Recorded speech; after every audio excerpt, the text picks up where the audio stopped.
Hello everyone, this is Dr. Anjana from Global Institute for Competitive Exams. कैसे हो आप सब? होप अच्छे से तैयारी कर रहे होगे। और आज हम बेटा लेके आए हैं एंशिएंट इंडिया पार्ट 16। तो ये 16th वीडियो है एंशिएंट इंडिया की। और in today's lecture will talk about Persian as well as Greek invasions in India. और जो लोग पहली बार देख रहे हैं आज इस वीडियो को, तो बेटा यहाँ पे मैं कंटिन्यू कर रही हूँ एंशिएंट इंडिया की कंप्लीट डिस्कशन, जिसमें कि फोकस है उन एमसीक्यूज़ के ऊपर जो कि आज से पहले डिफरेंट कॉम्पिटिटिव एग्जाम्स के अंदर आ चुके हैं। स्टेट सर्विसेज हो, यूपीएससी हो, एसएससी हो, ये सारे डिफरेंट एग्जाम्स के ये सभी के सभी जो है वो इम्पॉर्टेंट क्वेश्चंस हैं लास्ट ईयर्स के, राइट। और इसमें मैंने जो बेटा ये जो कोर्स स्टार्ट किया था from the very beginning, I have started with stone age. तो स्टोन एज से कवरिंग स्टार्ट करी with complete coverage of Indus valley civilization. उसके बाद हम जो है वो आर्यंस के साथ आए, वैदिक एज की बातें की हमने with complete discussion of the वैदिक लिटरेचर, राइट। और उसको कंटिन्यू करते हुए फिर हमने जो है वो जैनिज्म, बुद्धिज़्म, हिंदुज़्म के डिफरेंट सेक्ट्स वो सब डिस्कस करें। ये सारी वीडियोस अवेलेबल हैं बेटा। लास्ट लेक्चर था हमारा विद 16 महाजनपदास, और उसके साथ ही कंटिन्यूएशन में आज जो है वो हम बात करेंगे फॉरेन इन्वेजन्स की। तो आप ये सारी वीडियोस जो कि फर्स्ट टाइम आज इस लेक्चर को देख रहे हैं वो देख सकते हैं। डिस्क्रिप्शन बॉक्स में मैंने प्लेलिस्ट का जो है वो लिंक डाल दिया है, राइट। तो आज हम स्टार्ट करते हैं इन्वेजन्स के साथ बेटा। छोटा सा टॉपिक है, ज़्यादा बड़ा नहीं है पर्शियन एंड ग्रीक इन्वेजन्स का, लेकिन एक दो क्वेश्चंस जो हैं इसमें से आ सकते हैं। और सबसे पहला क्वेश्चन तो आपका यहीं पे ही बनता है कि जल्दी एसएससी के अंदर भी पूछा गया है क्वेश्चन कि who were the first one two invade India. और उसमें सबको ज़्यादातर जो है वो अलेक्जेंडर ही याद रहता है और वो टिक कर देते हैं टू द ग्रीक इन्वेजन्स, है ना। The answer is wrong. Actually कौन थे सबसे पहले जो आए थे? वो पर्शियंस थे। अब इनडायरेक्टली अगर हम देखें तो बेटा आर्यंस भी इन्वेडर ही हैं, लेकिन आर्यंस के बारे में कोई भी कंप्लीट जो है वो व्यू पॉइंट नहीं रख पाया कि आर्यंस जो है वो कहाँ से आए थे, यहाँ से ही थे या इनफैक्ट बाहर से आए। इसको लेके भी हिस्टोरियंस एग्री नहीं करते हैं। तो इस वजह से हम आर्यंस को जो है कभी भी फर्स्ट इन्वेडर नहीं मानते। और आर्यंस सेटल हुए डिफरेंट ट्राइब्स की फॉर्म में, धीमे धीमे जनपद बनाए और फिर वो जनपद को उन्होंने ब्रॉड किया, आपस में लड़ाई करके अपने एरियाज को एक्सपैंड किया और वहाँ से जो है वो 16 महाजनपदास एग्जिस्टेंस में आए। और इस तरह से फिर आउटसाइडर्स जो है, सबसे पहले आउटसाइडर हम किसको काउंट करते हैं? पर्शियंस को काउंट करते हैं बेटा। सो इस तरह से पर्शियन इन्वेजन को आपने हमेशा टिक करना है जब कभी भी फर्स्ट इन्वेडर्स जो है वो इन इंडिया का क्वेश्चन आए, ठीक है। तो स्टार्ट करते हैं with Persian invasion in India. तो Cyrus, the founder of the Achaemenid Empire in ancient Iran, invaded the northwestern front of India in 518 BC. एक पहले मैं आपको सिंपल यहाँ पे एक बात समझा दूँ बेटा कि इन वीडियो लेक्चर्स के अंदर मैं टॉपिक्स को डिटेल में डिस्कस नहीं कर रही हूँ। यहाँ पे मैंने आपको एमसीक्यूज भी बताने हैं कि कैसे हैंडल करने होते हैं। तो एक जनरल ब्रीफ डिस्कशन जो है वो मैं हर एक टॉपिक की लेके आती हूँ उसमें, लेकिन जितने भी इंपॉर्टेंट पॉइंट्स हैं मैं कवर करती हूँ। और इसके साथ ही बेटा जो आपकी क्वेश्चंस की एक्सप्लेनेशंस होती हैं वो हमेशा डिटेल्ड कवर्ड होती हैं, ठीक है। तो ब्रीफ इंट्रोडक्शन की फॉर्म में हम अभी बात कर रहे हैं। आपका एक आर्चमेनियन एम्पायर था बेटा। ये अराउंड आपका मतलब 518 BC में ये इंडिया के अंदर एंटर कर चुका था। और ये सब लोग आए हैं, मतलब फर्स्ट इन्वेडर्स जो हमारे आए हैं वो कहाँ से आए हैं? नॉर्थ वेस्टर्न फ्रंटियर से आए हैं। तो इसके लिए देखिए एक छोटा सा मैप भी मैंने आपको दिया है। सो हियर लाइज, देखिए गंधारा, दिस इज इंडिया, ठीक है। तो ये हमारा नॉर्थ और वेस्टर्न फ्रंटियर है। और ये जो है आपका सारा डार्क ग्रीन कलर के अंदर है, this is your Persian empire, ठीक है। ये सारा का सारा पर्शियन एम्पायर है। और यहाँ पे आप देखिए कि ये लोगों ने आपका सारा ये जो ईरान इराक वाला रीजन है ये सारा, दिस इज पर्शिया, ठीक है। इसके ऊपर ये सारा रीजन जो है ये सेटल हो गए थे। ये एग्जैक्ट जो है इनका अपना कोर टेरिटरी है। और उसके बाद फाइट्स करके, वॉर्स करके इन्होंने ये सारा रीजन जो है वो जीत लिया था। तो इनिशियली सबसे बड़ा एम्पायर जो था वो आर्किमेडियन एम्पायर हम काउंट करते हैं।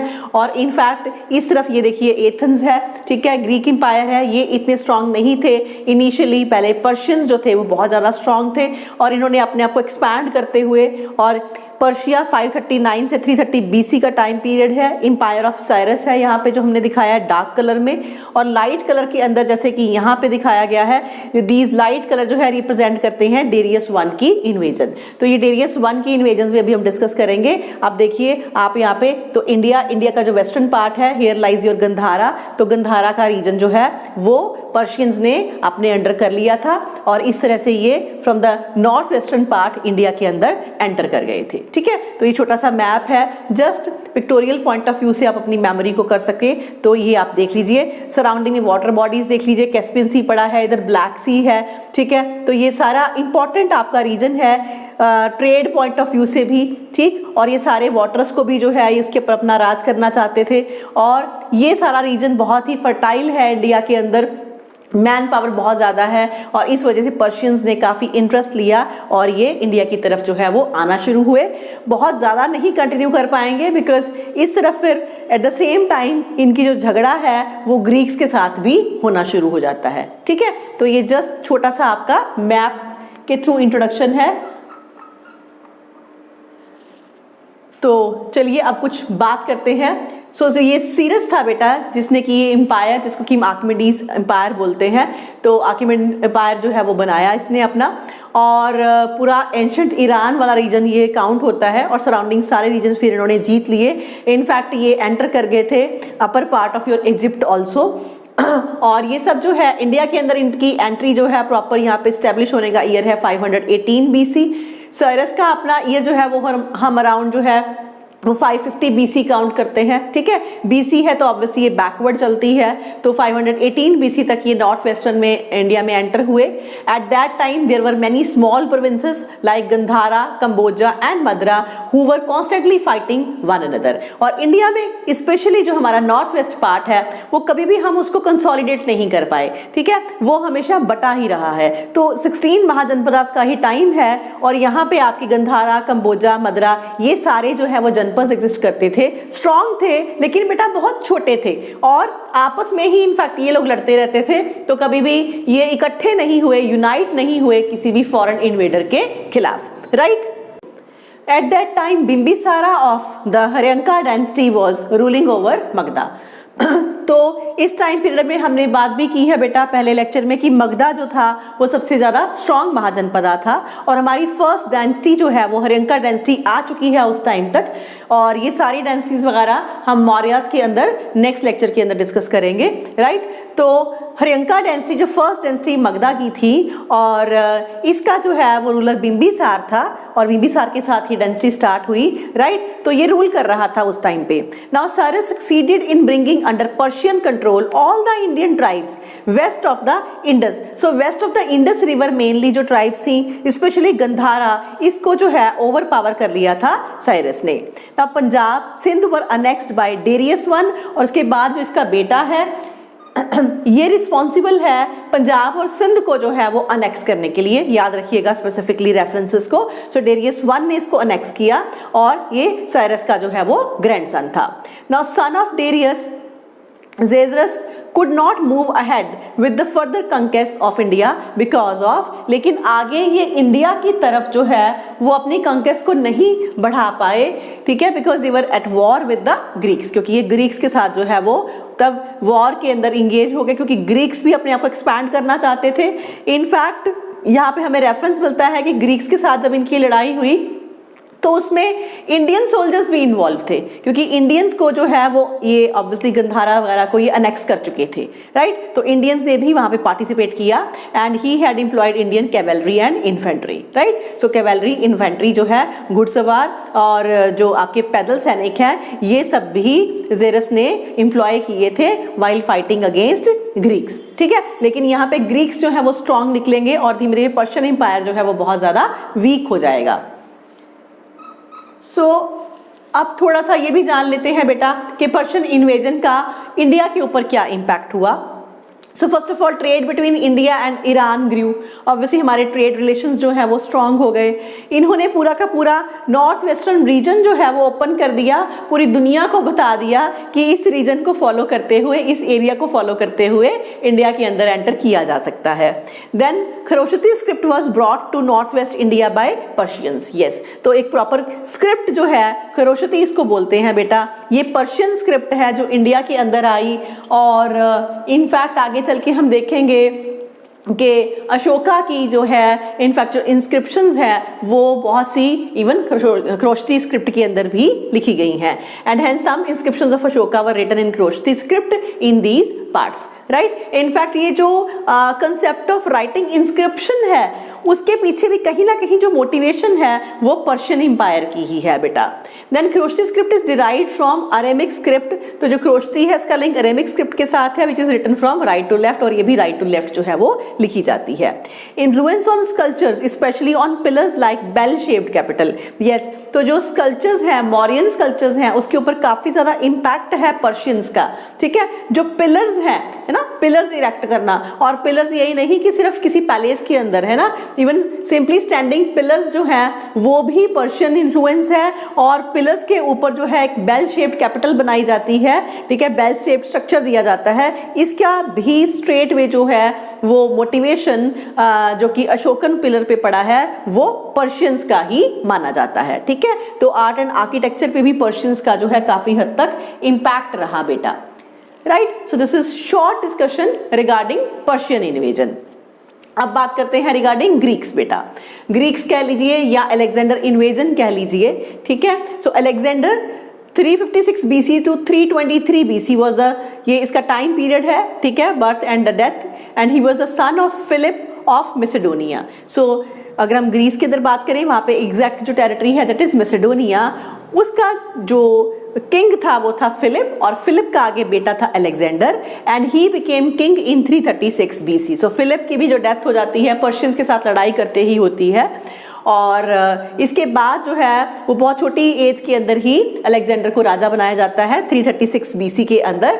और इसी वजह से ही मे बी जो है अलेक्जेंडर का फोकस था कि उसने सारे पर्शियन एम्पायर को जो है वो छीन लेना है, और उसके साथ साथ ही एक ऐसा सपना देखा अलेक्जेंडर ने कि उसने पूरी दुनिया को ही जीत लेना है, right. So Alexander had conquered Asia Minor, तो पूरा एशिया माइनर रीजन जो पर्शिया के अंडर था वो सारा ले लिया along with Iran and Iraq, right. Now he had annexed the whole of Persia, पूरा Persia, Babylon, by defeating Persian king Darius III तक आते आते उसकी बहुत ज़्यादा जो है वो कह लो कि कन्फ्लिक्ट्स रेज हुई, और डेरियस III के अंडर से काफ़ी सारा एरिया जो है वो अलेक्जेंडर ने छीन लिया इन द बैटल ऑफ अर्बेला। एक छोटी सी बैटल का रेफरेंस और लर्न कर सकते हैं जो कि पर्शियंस और ग्रीक्स के अंदर हुई, Battle of Arbela in 330 BC। Now Alexander was attracted to India's wealth। तो अलेक्जेंडर ने अपने, इवन अलेक्जेंडर के भी इंपॉर्टेंट हिस्टोरियंस थे, तो कहीं से सुना कि एक ऐसी जगह है जो कि बहुत ही ज़्यादा वेल्दी है, जैसे कि हमने भी मतलब पढ़ा है एक सिंपल सा मुहावरा क्या कि इंडिया जो है वो सोने की चिड़िया है। तो इस तरह की बातें जो है वो इंडिया के लिए काफ़ी हद तक जो है वो पहले ही मशहूर थी और अलेक्जेंडर तक भी पहुंची। तो इस वजह से अलेक्जेंडर को था कि अब मैं अपनी जो कंकेस्ट है उसको फर्दर आगे कंटिन्यू करना चाहूँगा। So in north west India just before Alexander's invasion, there were many small rulers like Ambi of Takshila and Porus of the region of Jhelum। ठीक है, Jhelum को इनकी लैंग्वेज में हम हेडिपस बोलते हैं। तो अगेन फिर वही बात, नॉर्थ वेस्ट वाला रीजन जो है आफ्टर पर्शियंस भी ओपन ही है, अराउंड 200 ईयर्स जो है वो बीत चुके हैं, ठीक है। लेकिन ये हमेशा से ही इनफैक्ट आपका जो एरिया है वो ओपन ही रहेगा, राइट। इस रीजन के अंदर हम कभी भी अपने आप को कंसोलिडेट नहीं कर पाए, right. So Ambi accepted Alexander's sovereignty, but Porus put up a valiant but unsuccessful fight। तो आम्बी जो तक्षशिला का मेन रूलर था उसने तो एक तो पहले आम्बी और पोरस जो है ये कभी यूनाइट नहीं हो पाए। इनफैक्ट ये दोनों एक दूसरे के दुश्मन थे, और अगर ये लोग आपस में यूनाइट होते तो शायद हिस्ट्री कुछ और हो सकती थी। तो इस वजह से अलेक्जेंडर को ज़्यादा मुश्किलों का सामना नहीं करना पड़ा। आम्बी ने तो स्ट्रेट वे बिना लड़ाई करे ही उसका जो है वो दोस्ती स्वीकार कर ली, ठीक है, उसका जो पावर है, उसकी जो सुवर्निटी है उसको एक्सेप्ट कर लिया। लेकिन पोरस ने जो है वो डेफिनेटली अपने हथियार नहीं गिरे और उसने जो है वो लड़ना पसंद किया, राइट। तो देखिए ये है आपका map regarding Alexander's route. Alexander जो है, अलेक्जेंडर एम्पायर 323 BC और अलेक्जेंडर का क्या रूट था टुवर्ड्स इंडिया, ठीक है। तो ये आपका प्रेजेंट डे मैसेडोनिया है, this part, this here lies your Ethan. तो इस तरह से ये जो आपको एरो भी नजर आ रहा है, ठीक है, ये जो है ये अलेक्जेंडर किस तरह से अप्रोच करता है टुवर्ड्स इंडिया। तो ये सब करते हुए सारा एरिया जीता, ठीक है। ये ईरान वाला एरिया है, तुर्कमेनिस्तान, पाकिस्तान, ठीक है, काबुल, सो ये सारा अफगानिस्तान वाला रीजन, सो ये फॉलो करते हुए इस तरह से अलेक्जेंडर ने एंटर किया। And here lies your Hydaspes river, और यहाँ पे बैटल ऑफ हेडिपस जहाँ पे क्रॉस लगा हुआ है, तो ये आपकी पोरस के साथ लड़ाई होगी अलेक्जेंडर की, राइट। अब क्योंकि हमारा नॉर्थ वेस्ट रीजन जो है बेटा वो कंसोलिडेटेड नहीं था, तो इसके फायदे या नुकसान कंकरर्स को भी हुए बेटा।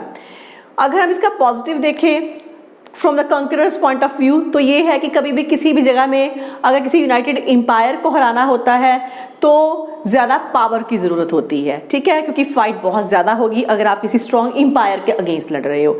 तो ये तो जो है आपकी कंकरर्स के पॉइंट ऑफ व्यू से उनके लिए फायदेमंद था कि यहाँ पे कोई भी स्ट्रॉन्ग एम्पायर नहीं था in this very particular region, ठीक है। लेकिन उनके लिए इन्वेडर्स के लिए ये एक नेगेटिव इम्पैक्ट क्या था, एक नेगेटिव कह लो कि उनको सामना करना पड़ रहा था नेगेटिव चीज़ का। वो क्या कि उनको डिफरेंट हर बार मतलब कह लो कि लड़ाइयाँ करनी पड़ती थी। पहले एक ट्राइब के साथ लड़ाई की, फिर उसके बाद दूसरे के साथ की, फिर तीसरे के साथ की, एंड सो ऑन। तो छोटे छोटे एरियाज में लड़ाइयाँ ही करने पे टाइम निकल जाता था कंपैरिजन कि वो उसको कंसोलिडेट कर पाएँ। अगर एक ही एम्पायर के खिलाफ आपने लड़ना है तो इट्स फाइन, आपको पूरी तैयारी के साथ आना पड़ेगा। लेकिन वंस यू गॉट सक्सेस, एक बार आप उसको जीत लें तो फिर आसान हो जाता है, क्योंकि फिर आपको सिर्फ अपने आप को कंसोलिडेट ही करना होता है, फर्दर और कोई पावर जो है वो वहाँ पे होती ही नहीं है, ठीक है। तो ये हमारे लिए तो नुकसानदायक था ही हमारा नॉर्थ वेस्ट रीजन, क्योंकि ये ओपन था, ठीक है, इसमें कोई भी एक स्ट्रॉन्ग एम्पायर नहीं था, छोटे छोटे ट्राइबल एरियाज में बटा रहा। इस वजह से मैक्सिमम एंट्री आप देखेंगे इन्वेडर्स की थ्रू आउट, ठीक है, थ्रू आउट एंशिएंट इंडिया आप देखेंगे, इवन आगे चल के मिडीवल में भी हम बात करेंगे तो वो सारी नॉर्थ वेस्टर्न रीजन्स के ही अंदर से हुई हैं। लेकिन जो इन्वेडर्स हैं उनके लिए ये नुकसान था कि इनको बार बार फाइट करनी पड़ती थी।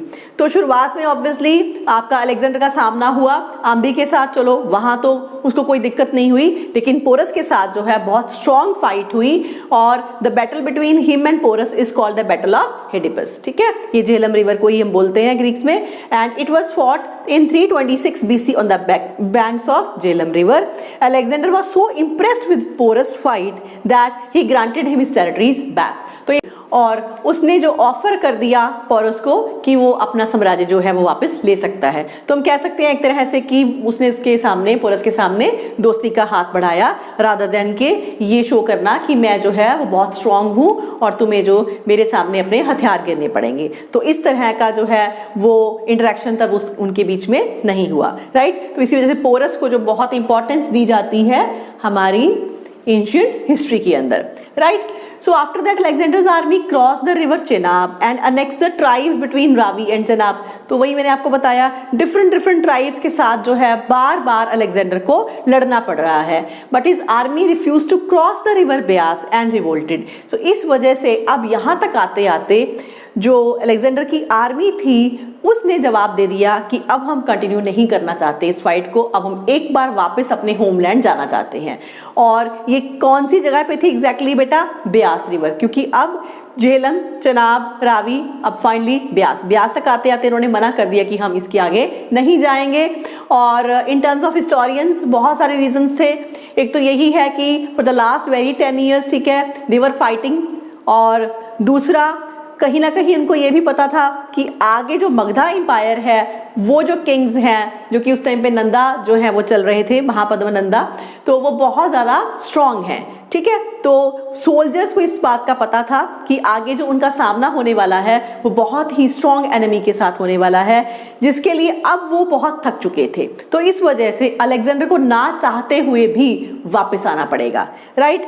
तो Alexander was forced to retreat in 326 BC. On his way back, he died at Babylon in 323 BC at the age of 32 only. तो अब कुछ पॉसिबिलिटी नहीं थी अलेक्जेंडर के पास और उसको अपने सोल्जर्स की बात को मानना पड़ा और वापस गए वो। और जब वापस गए तो जाते ही रास्ते में उसके भी बहुत सारे ऑब्वियसली बहुत सारी ट्राइब्स के साथ लड़ाई हुई, बहुत सारे दुश्मन थे। तो at the place named Babylon, तो यहाँ पे जो है वो अलेक्जेंडर ही डाइड, ठीक है। अब इसका रीज़न एग्जैक्टली नहीं पता कि कोई मे बी मैक्सिमम हिस्टोरियंस बोलते हैं because of some disease he died, और कुछ हिस्टोरियंस ये भी बोलते हैं कि उसको जहर दे दिया गया था, he was poison to death, ठीक है। और ये रीज़न रहा, बट एग्जैक्ट व्हाट हैपेंड तो इसको लेके एग्रीमेंट नहीं है। लेकिन one thing is very sure that he died at the place named Babylon, ठीक है। तो ये क्वेश्चन आपको अक्सर आता है। और एक क्वेश्चन और आता है कि जब अलेक्जेंडर की एंट्री हो रही है बेटा तो कौन से पास से हो रही है, फ्रॉम द नॉर्थ वेस्ट, ठीक है, जिसको दर्रा बोलते हैं हम, माउंटेन्स के बीच की जो एक नेचुरल स्पेस होती है उसको पास बोलते हैं, एंड दिस इज खैबर पास। सो खैबर पास के थ्रू जो है वो इंडिया के अंदर अलेक्जेंडर ने एंटर किया था। सो इस तरह से बेटा फिर अलेक्जेंडर जो है वो दुनिया से ही चला गया, and after his death Greek empire split in 321 BC। In fact उसकी डेथ के बाद जो इम्पॉर्टेंट उसके कह लो के वॉर जनरल्स थे उन्होंने पूरे के पूरे एम्पायर को आपस में ही बांट लिया। In north west India Alexander left 4 of his generals in charge of 4 region. जाने से पहले अलेक्जेंडर ने अपना एरिया जो है वो अपने वॉर जनरल्स के अंडर डिवाइड किया था, and one of them being, और सबसे ज़्यादा स्ट्रॉन्ग जो हमें याद रखना है वो है सेलुकस I निकेटर, क्योंकि इसका जिक्र जो है मगधन एम्पायर में फिर चंद्रगुप्त मौर्य के साथ भी होगा, and who would later trade his territories in Indus valley with Chandragupta Maurya. फिर आगे जाके इनफैक्ट चंद्रगुप्त मौर्य इसको हराएगा और उसकी टेरिटरीज जो है वो ले लेगा। एक ये भी इम्पैक्ट के अंदर इनफैक्ट है कि इसी वजह से चंद्रगुप्त मौर्य का जो ध्यान है वो भी नॉर्थ वेस्ट के अंदर हुआ, और जो मौर्यन एम्पायर है वो एक्सपैंड हुआ टुवर्ड्स द नॉर्थ वेस्ट। अगर अलेक्जेंडर नहीं आता, एरियाज को नहीं जीतता, उसके अंदर वॉर जनरल्स नहीं होते, तो मे बी शायद चंद्रगुप्त का या नेक्स्ट जो ऑब्वियसली आपके किंग है उनका ध्यान नॉर्थ वेस्ट की तरफ नहीं जाता। तो एक ये भी हम फर्दर इम्पैक्ट के अंदर यहाँ पे ऐड करते हैं कि सारा एरिया जो है वो चंद्रगुप्त मौर्य ने सेल्यूकस निकेटर से फिर ले लिया था, राइट। और Eudemus was the last general of Alexander in India. कभी क्वेश्चन आ जाए कि अलेक्जेंडर का जनरल जो है लास्ट कौन सा इंडिया में रह गया था, दैट इज इडियोमस, ठीक है। उसके बाद एम्पायर ये इंडिया में नहीं रहेगा। सो उसके बाद अब हम बात करते हैं बेटा कि इम्पैक्ट क्या थे। Alexander's invasion augmented political unification in northern India under Mauryas, ठीक है। वही मैंने अभी आपको समझाया था कि प्रॉपर यूनिफिकेशन हुई और काफ़ी हद तक नॉर्थ वेस्ट की तरफ भी ध्यान जाएगा मौर्यास का। After the invasion there was a direct contact between Iran and Greece. एक तरह से फर्स्ट टाइम आप कह सकते हैं कि कोई यूरोपियन कंट्री जो है वो क्लोज आया इंडिया के, और ट्रेड लिंक्स हुए हमारे अच्छे खासे, हमारे डायरेक्ट कॉन्टैक्ट हो गए, right. Opening up of new trade routes north west India and western Asia. Then Indians learned from Greek in the fields of coinage, astronomy, architecture। इन सब के ऊपर ग्रीक्स का बहुत ही strong impact है। Post the invasion there were Indo-Greek rulers in the northwest part of India, और Indo-Greek rulers भी north west में continue करते हैं, जिससे कि हमारा काफ़ी हद तक जो है वो लिंक रहता है इनके साथ। Then Grecian impact on Indian art can be seen in Gandhara school of art. Gandhara school of art के ऊपर बहुत ज़्यादा इम्पैक्ट हम देखते हैं किसका है, ग्रीक्स का है, राइट। ये जब हम आर्ट के एंड आर्किटेक्चर के लेक्चर्स करेंगे एंशिएंट इंडिया के, वहाँ पे हम कौन कौन से फीचर्स गंधारा स्कूल के अंदर जो हैं वो ग्रीक्स के हैं वो हम डिस्कस करेंगे। Now Greek historians have left a valuable account related to Indian geography, social and economic conditions which enable us to build the chronology of the time. अब ये जितने भी आपके इन्वेडर्स हैं ये अपने साथ कुछ हिस्टोरियंस को हमेशा साथ में रखते हैं, तो जो अपने अकाउंट्स लिखते हैं, ठीक है। मेगास्थनीज का नाम इसमें सबसे ऊपर आएगा ग्रीक्स में। तो इन सब ने अपनी बुक लिखी है ना, इंडिका बुक लिखी है, तो उसके अंदर हम जान पाए हैं काफ़ी हद तक अपनी हिस्ट्री के बारे में कि इंडिया के अंदर उस टाइम पे जोग्राफिकल, इकोनॉमिक, सोशल किस तरह की कंडीशन जो है वो प्रिवेल करती थी। तो ये है आपका बेटा brief account regarding your two invaders. और अब इसके साथ रिलेटेड कुछ इंपॉर्टेंट क्वेश्चंस जो हैं वो हम डिस्कस करते हैं। Who one of the following had not come to India with Alexander? तो इनमें से कौन सा था जो अलेक्जेंडर के साथ नहीं आया था? ऐसे भी क्वेश्चन थोड़े रेयर हैं बट आप कर लीजिए। सो दिस इज डेमोक्रस, ये नहीं आया था। इसके अलावा नेरेकस, ओनिक्रिटस एंड अरिस्टोबुलस, ये तीनों जो हैं वो आए थे। इसमें से कुछ जो है ये नेवल हेड्स हैं, ठीक है, एंड हिस्टोरियंस हैं। तो ये तीन नाम जस्ट आप थोड़े से एसोसिएट कर लीजिएगा। सेकेंड क्वेश्चन है बेटा, Which of the following dynasty was ruling over North India at the time of Alexander's invasion? Very important question. जब अलेक्जेंडर आया था उस टाइम पे कौन थे मगधा में जो रूल कर रहे थे, नॉर्थ इंडिया में रूल कर रहे थे? That is Nanda dynasty. So third question is, which one of the following rulers of Magadha was the contemporary of Alexander the Great? Mahapadananda, Dharananda, Sukalpa, Chandragupta Maurya. And the answer is बेटा धनानंदा, right? लेकिन मैंने बहुत सारी books के अंदर ये Chandragupta Maurya answer दिया हुआ देखा है, बहुत सारे क्वेश्चन पेपर्स के अंदर भी मैंने ये चेक किया है, बट आई थिंक सो कि it is wrong, it should be Dhanananda. आपने भी थोड़ा हिस्ट्री पढ़ी है तो आप देखिए कि चाणक्य की जब एंट्री होगी है ना विष्णुगुप्त, और वो धनानंदा के खिलाफ इसीलिए ही थे बिकॉज धनानंदा जो है he was not taking care of it that Alexander is approaching, है ना, कि अलेक्जेंडर आ रहा है इंडिया की तरफ, और इस बात का ध्यान जब चाणक्य ने दिलवाने की कोशिश की धनानंदा को तो धनानंदा ने जो है उसकी बेइज्जती की, है ना, और उसके बाद ही फिर जो है चाणक्य ने चंद्रगुप्त मौर्य को जो है वो तैयार किया, ठीक है, एज द नेक्स्ट रूलर। तो इसमें कोई डाउट नहीं है, it should be Dhanananda, right. Next fourth question is बेटा, name the brave Indian king whom Alexander defeated on the banks of river Jhelum. Straight answer है बच्चे, that is Porus।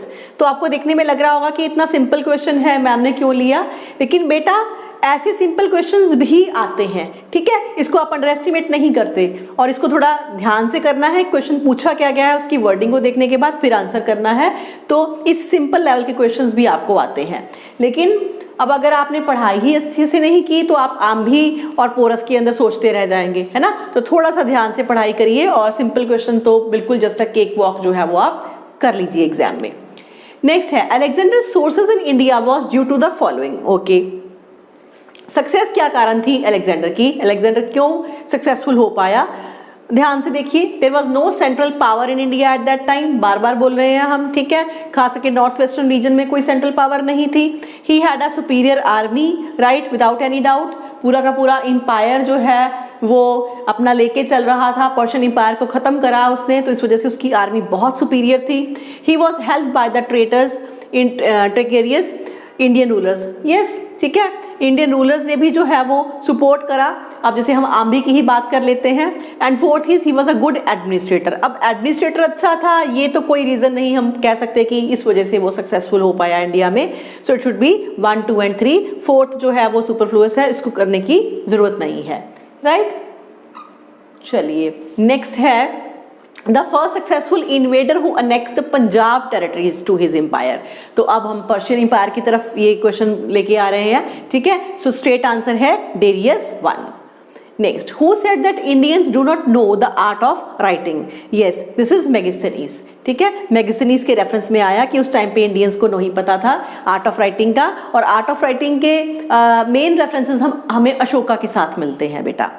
Then eighth question is, according to evidence, which king maintained for the first time relations with foreign powers? Yes, this is Chandragupta Maurya. Chandragupta Maurya को हम कह सकते हैं कि exact हमारे पास evidences है कि इसके जो आपके स्ट्रॉन्ग रिलेशनशिप थे that is with the foreign powers like Greeks, right. Next, which of the following ruler received Dionysius a Greek ambassador? तो this is अशोका। ये थोड़ा सा क्वेश्चन इंपॉर्टेंट इस वजह से है बेटा कि ये यानी कि चंद्रगुप्त मौर्य के साथ यही तक ही ग्रीक्स का हमारे साथ रिलेशन रहा, आफ्टरवर्ड्स भी रहा। इवन अशोका ने भी जो है वो ग्रीक एम्बेसडर अपने पास जो है वो रखा था। Next 10th question, very important question और बहुत ही लेसर नोन फैक्ट है बेटा ये।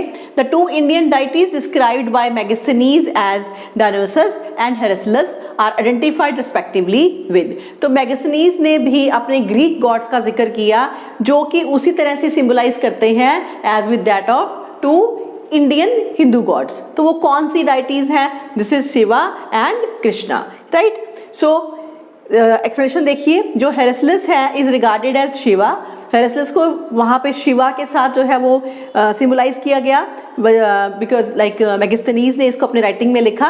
एंड डायनासोर्स को उसने कहा कि ये हमारे कंट्री में सिंबलाइज करता है विद कृष्णा, और कहीं ना कहीं आपको ये इंद्रा भी मिल सकता है बेटा, ये ध्यान रखिएगा, ठीक है। Dionysus is like related to Krishna, और या फिर किसी राइटिंग के अंदर इंद्रा के साथ भी जो है वो एसोसिएट किया गया है।